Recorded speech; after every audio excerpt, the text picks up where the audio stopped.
سر صرف 2 ہفتوں میں ہمیں بتایا گیا ہے اسد رضا صاحب، آپ اس کو تصدیق یا تردید کر دیے گا کہ 2 ہفتوں کے دوران 2 ارب روپے مالیے سے زیادہ کا جو سامان ہے اور دیگر چیزیں ہیں وہ برآمد ہوئی ہیں، تحویل میں لی گئی ہیں. ایک بڑی فگر ہے یہ. جی ہاں، اس میں تقریباً ہم نے جب اس کو دیکھنا شروع کیا تو تقریباً 25 سے 30 قسم کی پروڈکٹ لائنز ہیں جس کو ہم نے جو ہے نا وہ کنفسکیٹ کیا ہے، اور کئی ایسی چیزیں ہیں جن کو ہم نے بارڈر کے اوپر پکڑا ہے جو جیسے وہ لے کے جانا ہے. اب اس کی تفصیل جو ہے اس کی ڈفرینٹ اسٹریٹجیز ہیں. کچھ لوگ جو ہے اس کو بسوں میں لے کے آنے کی کوشش کرتے ہیں، کچھ کنٹینرز کے اندر لے کے آتے ہیں، کچھ چھوٹی گاڑیوں میں، وہیکلس میں، ڈبل کیبنس میں، پک اپس کے اندر، سنگل کیبن پک اپس کے اندر لے کے آنے کی کوشش کرتے ہیں. تو ان تمام چیزوں کی ہم جو ہے وہ روک تھام کرنے کے لیے جوائنٹلی ایکشن لے رہے ہیں. اچھا اسد رضا صاحب، ایک سادہ سا سوال نا، اس ملک میں کراچی کے رہنے والے تاجر ہوں یا شہری ہوں، وہ بڑا ذہنوں میں اٹھا رہے ہیں، وہ یہ اٹھا رہے ہیں کہ اس سے قبل بھی منتخب حکومتیں تھیں تو یہ اتنی جو تابڑ توڑ کارروائیاں ہیں یہ پہلے کیوں نہیں سامنے آ رہی تھی. اور ایک اور سوال اس کے ساتھ ایڈ کر لیے گا کہ کیا منتخب حکومت جب دوبارہ آئے گی، نگراں حکومت چلی جائے گی تو بھی یہ تابڑ توڑ کارروائیاں اسی طرح جاری رہیں گی؟ یہ معصومانہ سے ایک تاجر کو ذہن میں اٹھ رہا ہے سوال. جی بیسکلی اب یہ گورنمنٹ کی یا آرگنائزیشن کی پرائیورٹیز اور فوکس کا سوال ہے.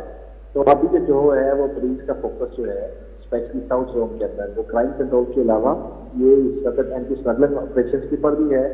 تو اس کو دیکھتے ہوئے ہم اس کو فالو کر رہے ہیں، اور جب تک کہ گورنمنٹ کا فوکس رہے گا ہم اس کو ایسی سسٹین کرتے ہیں. اچھا اسد رضا صاحب، تھوڑا سا یہ بھی بتائیے گا کیونکہ جو ایک بتایا جاتا ہے ایک لائن ہے، کچھ ہی راستے ہیں جہاں سے آتے ہیں جی، ہب کا ایک علاقہ ہے وہاں سے جی لوگ آتے ہیں اور وہاں سے پورا چھالیا، منشیا، دیگر وہاں سے ہوتے ہوئے پھر یہ سینٹرل سے گزرتے ہوئے پھر دیگر جگہوں پہ جاری ہوتی ہیں. تو اس لائن کو بریک کرنے کے لیے، کیونکہ اس کے وہاں تو گوداموں کے لیے آپ بتا رہے ہیں کہ جی ہم یہ کارروائی کر رہے ہیں، ادھر سے جو چیز آگے جاتی ہے وہ کیسے روکیں گے؟ کیونکہ وہاں کیا ایسا تو نہیں ہے کہ وہاں سے نکل کے جب آپ یہاں سختی لگائیں گے کریں گے تو وہ کہیں اور سے راستہ پیسج بنا لیں گے اپنا؟ جی ہاں، یہ بات بالکل بجا ہے، اور یہ چیز ہم نے جو ساؤتھ زون میں ہے تو ہم کوشش کر رہے ہیں کہ جتنے اسپائی روٹس ہیں ان کو چوک کریں. اس کے علاوہ ہماری جو کراچی پولیس لیڈرشپ ہے وہ اس چیز کو ابھی کوشش کر رہی ہے کہ جو جتنی اس کی اسٹوریج ہے یا جتنی اس کی ڈیمانڈ ہے اس کو بھی ختم کیا جائے. کیونکہ آف کورس جیسے آپ نے خود ہی نشاندہی دی ہے، جو ڈیمانڈ سپلائی جو ہے اس کے اوپر بیس کرتی ہے. تھوڑی سی ہم ہاں بولے سر. جی ہاں، تو اس ڈیمانڈ سپلائی جو ہے اس کو ہم آف کورس اس پہ کوئی ڈینٹ ڈالنا چاہتے ہیں، اور انشاءاللہ تعالیٰ جیسے ساؤتھ زون میں ہے تو ادر زون کے اندر بھی اسی طرح سے جو ہے اس کو فالو کیا جا رہا ہے. اچھا صاحب، کوئی ایک شیئر کرنا چاہیں تو ہم کوشش کریں گے. کوئی اتنے فیکٹس آئے ہیں آپ لوگوں نے اپنے انٹیلیجنس سے جمع تو کیونکہ کتنی بڑی تعداد میں اب اس وقت آپ لوگوں کو کارروائی کرتی دکھ رہی ہے کہ ہاں بھائی اتنے لوگوں کا ڈیٹا ہمارے پاس آ گیا ہے، ان کو ہم دیکھنا ہے. کوئی ایک رف آئیڈیا دے دیں کہ تقریباً اتنے لوگ ہیں جو اس وقت وانٹیڈ ہوں آپ لوگوں کے اس پہ آئے ہوں تفتیش کے دوران یا اس پوری انویسٹیگیشن میں؟ دیکھیے ماضی میں تو یہ بالکل کاٹیج انڈسٹری کی طرح یہ چیزیں چل رہی تھیں. ہاں، نارمل کاروبار کر رہے ہیں جی. جب تک اس کا گورنمنٹ کا اس کے اوپر فوکس نہیں ہوا تو چونکہ یہ ہماری اکانومی کو انڈرمائن کر رہی تھی، اور اکانومی کو ریوائو کرنا جو ہے وہ گورنمنٹ کا فوکس کا برباد ہے. تو اس کو مد نظر رکھتے ہوئے میں یہ کہہ سکتا ہوں کہ ابھی جو ہم نے جتنے گینگس پکڑے ہیں تو اس سے اندازہ یہ ہوتا ہے کہ 20 لوگ جو ہے نا وہ اس کے انوالو ہیں، اور ہم اس کا بتدریج جو ہے وہ ڈیٹا بیس بنا رہے ہیں. اس میں لوکل ہینڈلر، آپریٹرز، اور اس کے علاوہ وہ لوگ جو اس کے بیک اینڈ کے پر موجود ہیں، جو اس کی سرپرستی کرتے ہیں یا جو اس کو سورس کرتے ہیں، ان کو بھی پکڑا جا سکے. اس کا ہم اس کے لیے جو بھی ایف آئی آر ہو رہی ہے اس میں نہ صرف لوکل آپریٹرز اور جو میولز ہیں یا جو اس کے ٹرانسپورٹرز ہیں، اس کے علاوہ جو اس کو اسپانسر کرتے ہیں یا جو اس کی پشت پناہی کرتے ہیں، ان کو بھی ہم ایف آئی آر کے اندر جو ہے وہ نامنیٹ کر رہے ہیں. ڈیٹا بیس میں کچھ فیکٹ بتا سکتے ہیں اسٹیٹ کے کتنی تعداد میں اسمگلرز کا آپ تو نشاندہی، جو ٹرانسپورٹرز بھی ہوں، ہینڈلرز بھی ہوں، ایک تعداد 100، 50، 500؟ جیسا کہ ابھی تقریباً ہم نے جو ہے وہ کوئی 55 کے قریب جو ہے وہ افراد جو ہیں ان کو ہم نے گرفتار کیا ڈفرینٹ کارروائیوں میں، جو کہ صرف اسمگلنگ کے انوالو تھے. باقی اس کے علاوہ جو لوگ نامنیٹ کیا ہے اسی طرح تقریباً 300 کے قریب بنتی ہے. تو اس کے علاوہ بھی کچھ لوگ ہیں جن کو ابھی ان کے اوپر ہم نے واچ پہ رکھا ہوا ہے، جس کو مزید ابھی کاروائیاں ہوں گی تو اس کے لیے صورتحال کافی کلیئر ہو جائے گی۔ بہت شکریہ اسد صاحب تفصیلات سے آگاہ کرنے کے لیے، جس طرح بتایا جا رہا ہے کہ مطلب ایک بہت شکریہ اسد صاحب ٹائم دینے کے لیے اور بتانے کے لیے، اپنا موقف پیش کرنے کے لیے۔ ناظرین، اسمگلنگ مطلب آپ تصور تو کریں کہ کراچی جیسا معاشی ہب ہے اور اس کے اندر اس طرح کے کام ہو رہے تھے، اور اب جس طرح تیزی دکھائی دے رہی ہے تو یقینی طور پہ حوصلہ افزا بات ہے، مگر اس شہر میں رہنے والا، اس صوبے میں رہنے والا، اس ملک میں رہنے والا جو باسی ہے، جو شہری ہے، جو تاجر ہے، وہ اپنے ذہنوں میں ایک سوال ضرور لے کے رکھتا ہے کہ کیا معاملہ ہے کہ اگر 331 روپے پیٹرول وہ خرید رہا ہے، تمام ٹیکسز دے رہا ہے، اس کے بعد وہ تمام قانونی تقاضے جو بھی پورے کرنے کے بعد اپنی چیز ایک عام مارکیٹ میں بیچنے کے لیے جا رہا ہے، دوسری طرف یہی اسمگلرز ہیں اسی کی آدھی قیمت پر بغیر کوئی ٹیکس دیے